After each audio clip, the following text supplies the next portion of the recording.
And time now for another check at your weather forecast. Brittany, she joins us, and Brittany, some much needed rain is on the way. Yeah, much needed rain is kind of a small way to put it here. As we mentioned earlier, when we were talking, we are going to see much needed rain, which will help with the drought situation and the firefighters continuing to fight wildfires. It's just unfortunately not going to be enough. Look at these numbers here as we go over the next 72 hours. We're looking at a minimum of about 1/4 of an inch of accumulation, and maybe if we're lucky, a maximum of 1 inch. Now, in some situations, this would seem like a lot of rain, but not this year. Now, I do want to point out that we are often in some kind of drought situation heading into spring because of a dry fall and winter, but this winter especially was very, very dry. So we're just drier than where we normally are. Right now, here's where the numbers stand for North and South Carolina. In order to end our current drought in 1 month's time, we would need 9.5 to about 13.5 inches of rain.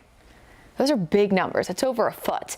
To end it in 3 months, we would need 15.5 to about 22 inches of rain. We yearly get about 33 inches to about 40 inches, kind of depends on how bad the tropical season is. So that's close to what we would see in a 6 to 8 month period. So that is a substantial amount of rain. So when we say it's beneficial, but it's not going to completely take care of the drought in kind of one fell swoop, that's what we're talking about when we look at the numbers. Here's satellite and radar right now. This is the first area that's going to bring us some rain tomorrow, but the second system is still out there toward our west. So it's kind of a 1-2 punch here. We see rain tomorrow, which will eventually bring us a chance for storms in the afternoon, but the severe threat, that comes on Monday. Now, ahead of the main system coming in on Monday, we see clouds now, areas of rain tomorrow, and then again, Monday is your most likely chance to see strong to severe storms. Here's midnight tonight. We see a few little sprinkles out there toward northern parts of the region.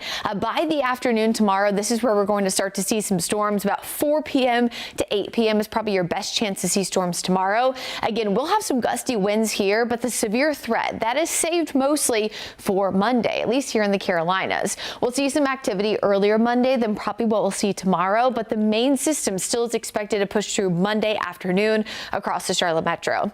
Now, what we say all the time, earlier, lesser severe weather risk, later, a better severe weather risk, because more time to really pump in that fuel coming in from the south and southwest. When we look at futurecasts, one thing that we look for when it comes to severe weather risk, if you look at the squiggles in this line, you've probably heard this before at some point on WCNC Charlotte or maybe on our Weather IQ YouTube page.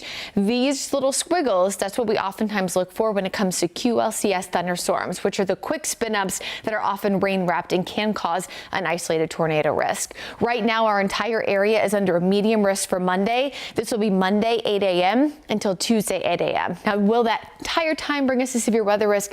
No, it's mostly Monday afternoon and evening, but just know that includes the mountains all the way down toward the sand hills. Most likely risk of severe storms, as it often is in the Carolinas, gusty winds, 60+ miles per hour, quarter-sized hail, and a brief spin-up tornado is not out of the question. The flooding risk, of course, is very low since it's not going to be a ton of rain, but yes, there will be some downpours that will fall and will provide some much-needed rain across the area. Thankfully, it's pretty quick moving Monday afternoon. We're pretty much dry for the rest of the week with just a few showers and storms on Wednesday and Thursday.